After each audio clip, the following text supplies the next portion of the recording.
You become a failure if you measure yourself with somebody and you think you have to achieve what the person have achieved. No, run your race. All these people we've been reading about, they all did things differently. Hallelujah. And they were all classified as what? Mighty men. Now, who are they standing with? They are standing with David. Now, who is David? Tell me, who cries when his formidable enemy dies? Who is that man that someone comes to tell you, I have killed your enemy, and he picks the person and says, come here, and he kills the person for confessing that I have killed your enemy? Who is that man? Won't you be happy if someone tells you, I have found your enemy and I've killed your enemy? But not so David. David cried when he heard that his number one enemy in life is dead. He cried. This is the man God says, a man after my heart. God said this man is a man after my heart because he doesn't jubilate over the death of his enemies. King David lamented. He cried when he heard that his formidable enemy is dead. And Amalekite came and told David. He thought he would get favor from David. He said, David, I have killed King Saul. And David said, have you killed King Saul? He said, yes. He said, your mouth has condemned you. I will kill you for killing King Saul. Who is this man that cries when his enemy died? This is the man I want to introduce you to. This is the man God said, he's a man after my heart. I want us to learn something different from the common gospel we hear today about what we should do to our enemy. That is the integrity of the man God called a man after. David was an interesting person on the pages of scriptures. God admired him, and I also admire him. There is so much to identify with because David was a man and he was subject to the same problems and temptation. In fact, of all the people used in the Bible, David had flaws more than anybody. Say flaws. You know, when we talk about flaws, David, nobody measures to David. There is nobody, there is no leader, there is nobody God used who has more character flaws than King David. So how come God called this guy a man after my heart? He wasn't a perfect man by enemies. The only complaint you will hear from David is, what have I done? What have I done that you accuse me? About 4 times in the Bible, when he stood before his brothers, when Goliath was bragging and he wanted to go and sort Goliath up, they said, keep quiet, you stubborn, why have you come over here? He told the brothers, what have I done? Have I not come here for a cause? Then when he stood before King Saul wanted to kill him, he was faithfully serving King Saul, faithfully. But King Saul wanted to kill him. Can you serve somebody who wants to kill you and you know that he's been doing everything to kill you? You have witnessed it. This is the guy who was serving the king, playing music for him when he's in the bad mood. He was fighting in his army and destroying the enemies for him, yet King Saul wanted to kill David. And David said, what have I done? I'm only serving you faithfully. This is the man we are talking about. Can you contain it when you are serving somebody faithfully and yet the person wants to destroy you? Can you take it? You see why when you read the Bible and God said David is a man after my heart, we can't understand. He has a nature that is different from everybody. This is not the gospel we've been taught. Because of some of the things that he did, he was rejected from building the temple unto God. He has in his heart, he said, I want to build God the best church building in the world. And God said, David, I love you, but I don't want you to do it for me. You have too much blood in your hands. A man who has a bloody hands, and God said, he's the man I love. There are things we need to learn from David: his faithfulness, his persistencies, his integrity. He was rejected from building the temple, though it was in his heart to do it, yet he was admirable, a man with uncountable flaws, unlike any other Bible character, yet God called him a man after his heart. This means God can use men that are not perfect. Say, God can use men and women who are not perfect. So if you are not perfect, you qualify for God to use you. Give the Lord a clap offering. God, when we saw Gideon, was Gideon perfect? We'll look at Moses. Was Moses perfect? So what is it about God that he chooses people who are not perfect and he uses them? If you are perfect, then you don't qualify for God. I thank God I'm not perfect, so I qualify.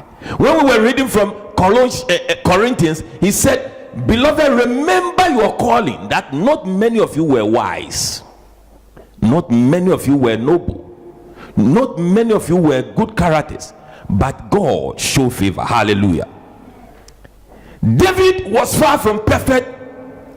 We qualify ourselves from serving the Lord, but God used David, and that should encourage every one of us.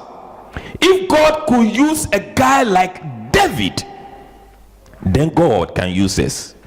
God's eyes was sitting in heaven. God was sitting in heaven and was looking all over Jerusalem, looking for somebody he want to use. You know, the scripture says the eyes of the Lord goes around all the world looking for people he will use. So God is looking at you. God, you have to know this, that God is looking for people, and I could be. God was looking, and all of a sudden something drew his attention. He saw this boy, a shepherd boy, running after a lion which has captured a sheep, and it interested God. God said, I have to look at this.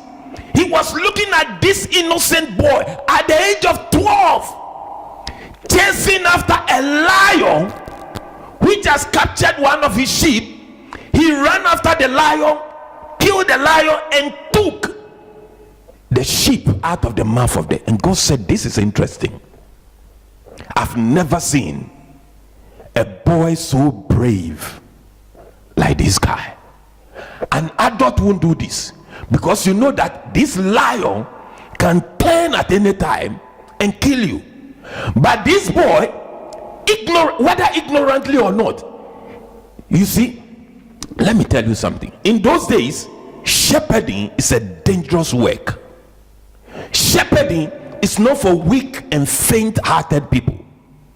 Strong people, because lions can come for the animals, and if you dare, they will kill you. So you have to be strong to be a shepherd. Also, enemies can attack and come and raid all your sheep. So you don't leave 12-year-old boy to be a shepherd. But in the family of Jesse, all his senior children have enrolled in the military to make a living, to make more money, because shepherding and farming cannot give them anything. So they left the family sheep.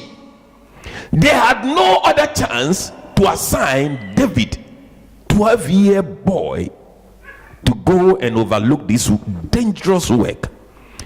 I don't know whether they schooled David or not, but I will instruct my son and said, should any animal come for any of these, please spare your life. But not David. He doesn't care whether it's a lion. He was not calculating the risk, the danger. He just went after the lion and killed the lion. So God took interest.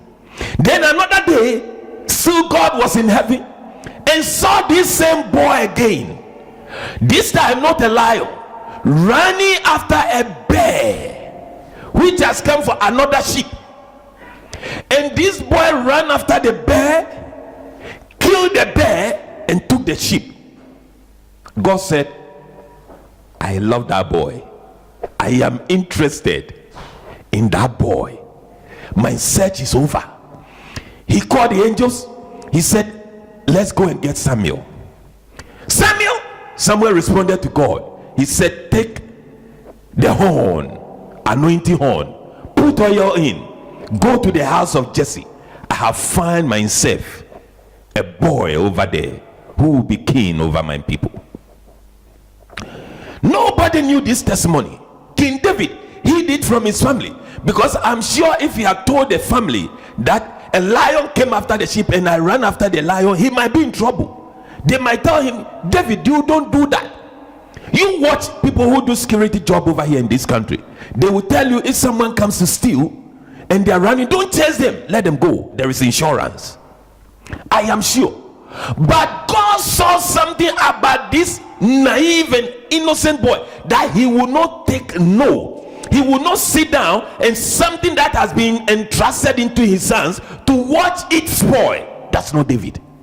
God said, I'm interested. I like this character. I love this kind of boy. When he stood before King Saul, everybody said, no, this is mismatch. God said, I have found myself a man. Anoint him as a king for me. This is the king. So David was anointed as young as 12 years. Yet he has flaws.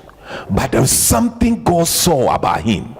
And God's interest override.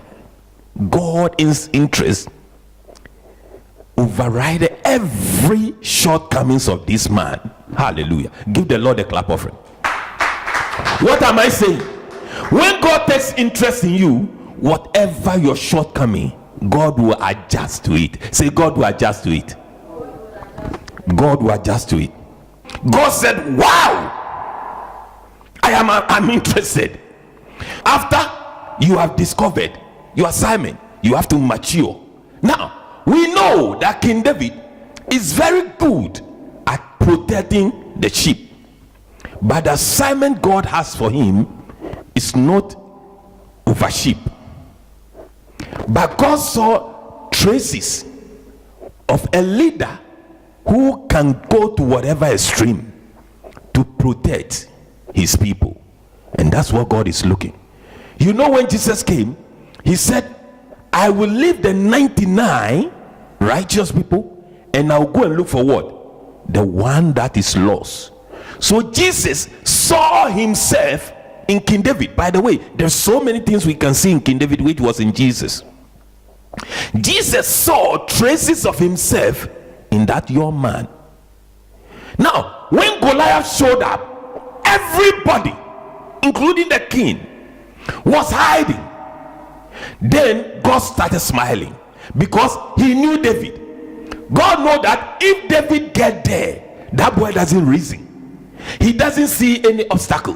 For him, anything that is against his people, he will fight for, even though he was tender. So God somehow, some way arranged, and King David was asked to send food to his brothers at the war front. God was smiling when they sent him. You see, you might be taking certain steps, you might not think God is in it, but every